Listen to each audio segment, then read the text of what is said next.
tutti, sono a Barberino del Mugello, davanti al castello di Villanova, un castello che è molto antico, ai piedi del passo della Futa, dalla parte chiaramente toscana, perché oggi farò il passo della Futa.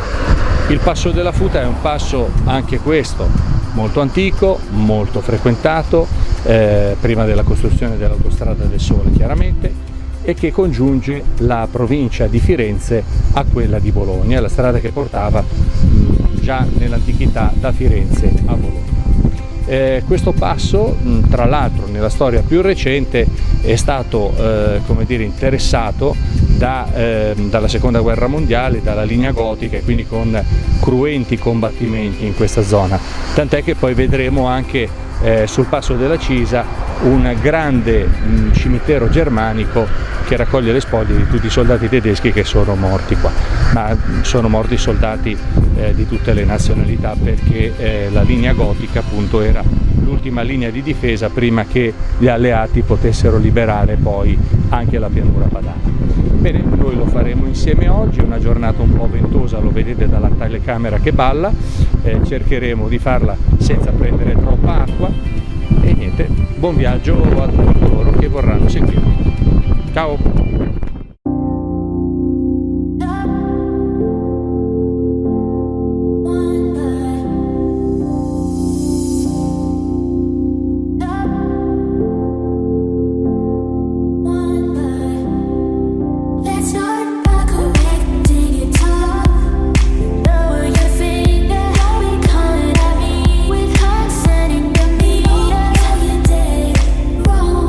Ogni volta che mi trovo a percorrere un passo appenninico, oltre alla bellezza dei posti, mi viene anche da pensare a quante persone, a quanti commerci e anche a quante guerre si sono fatte su questi passi, e in particolare sul passo della Futa.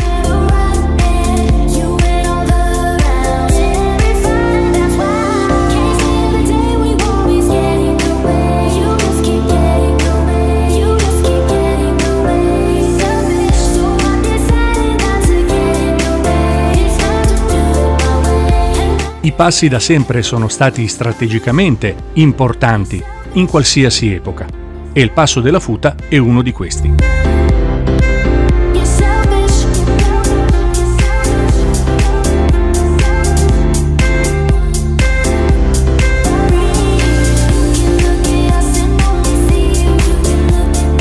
Chi si aspetta sul passo della Futa di trovare soltanto una bellissima natura rimane deluso, in quanto è un passo molto urbanizzato, con tanti paesi che si affacciano su questo passo, grandi e piccoli.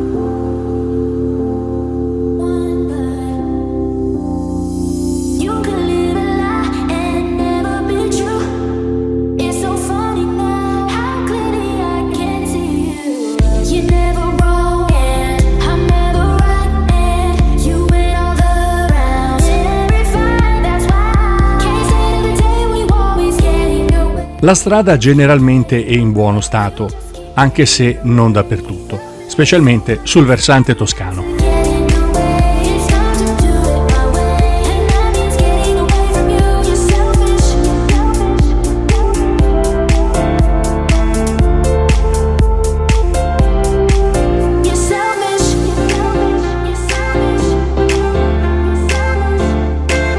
Fino al 1960, anno di costruzione del tratto appenninico dell'autostrada del Sole, questa strada ebbe un'importanza grandissima nelle comunicazioni tra Nord Italia e Centro Italia.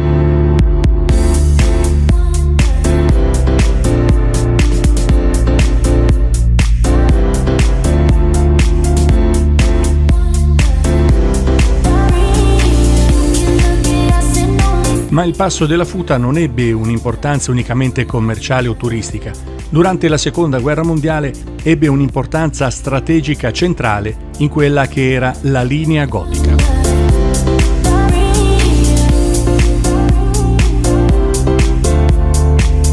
Tra poco sto per arrivare al cimitero militare germanico, che raccoglie le spoglie di decine di migliaia di soldati tedeschi morti non solo sulla linea gotica, ma anche in altre zone d'Italia.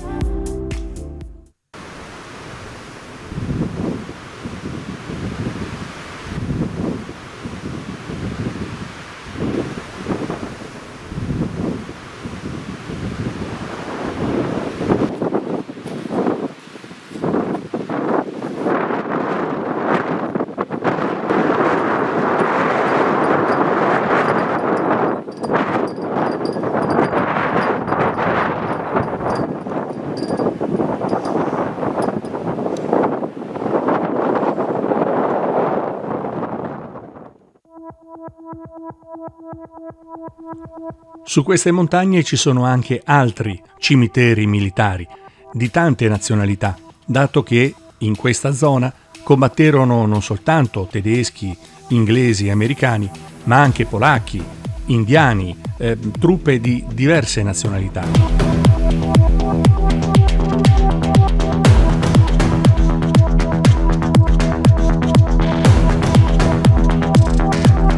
E siamo finalmente giunti al passo che si trova in territorio toscano. Per entrare in Emilia-Romagna servirà ancora molta strada.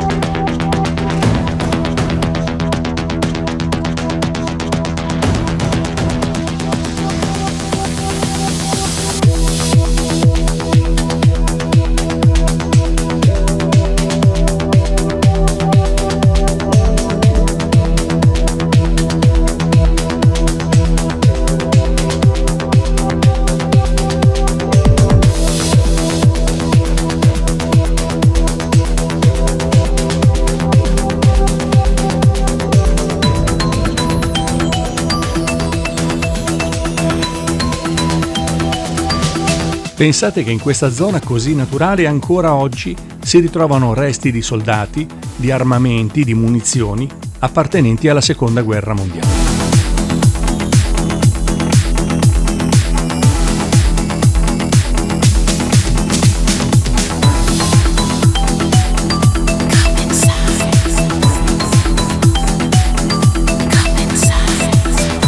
Molti paesi si affacciano su questa strada, quelli più numerosi sono quelli sul versante emiliano.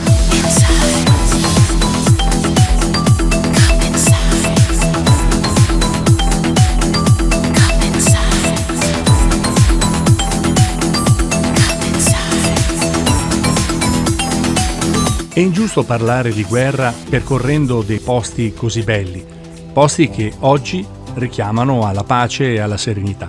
Ma ci sono ancora delle case come questa che ricordano il passato bellico.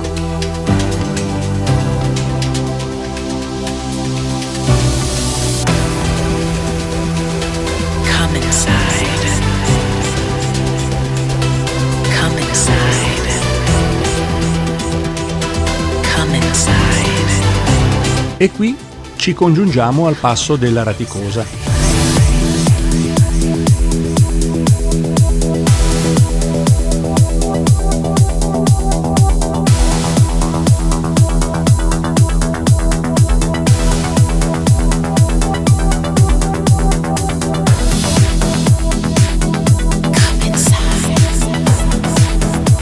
Sto quasi per lasciare la Toscana per entrare in Emilia-Romagna. Tra poco, sulla sinistra, si può vedere l'antica dogana, quella che divideva il Granducato di Toscana dallo Stato papale prima dell'unità d'Italia. E questo è il cippo di confine.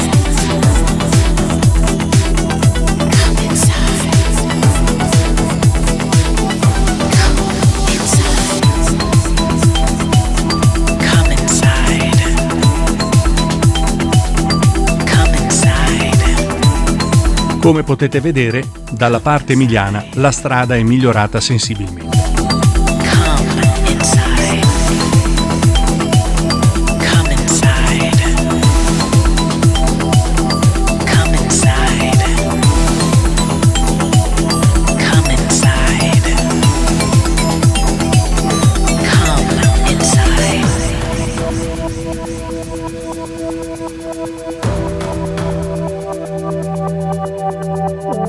Il passo non offre tanti panorami, ma quando la vegetazione lo consente, quello che si vede è veramente un paesaggio bellissimo.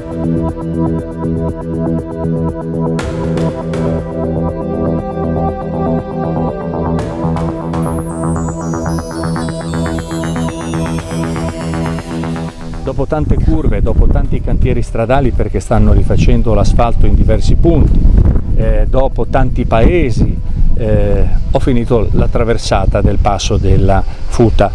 Dovrei finirlo a Bologna, però penso che già a Sasso Marconi, alle porte di Sasso Marconi, possa essere sufficiente. Se devo dare un giudizio, me lo ricordavo perché era tanto tempo che non lo facevo, me lo ricordavo più wild, più natura. E invece devo dire che ci sono tanti paesi, tante case, tante costruzioni, ristoranti, eccetera, quindi è un passo molto urbanizzato, però può essere una valida alternativa per fare tante curve, anche perché so che i motociclisti sia toscani che bolognesi qui vengono per dar fuoco ai cavalli. Io l'ho fatto chiaramente come sempre in maniera molto turistica e mi auguro che vi sia piaciuto e che così magari la prossima volta vedrete il mio prossimo giro in qualche altro posto. Grazie a tutti, buona giornata!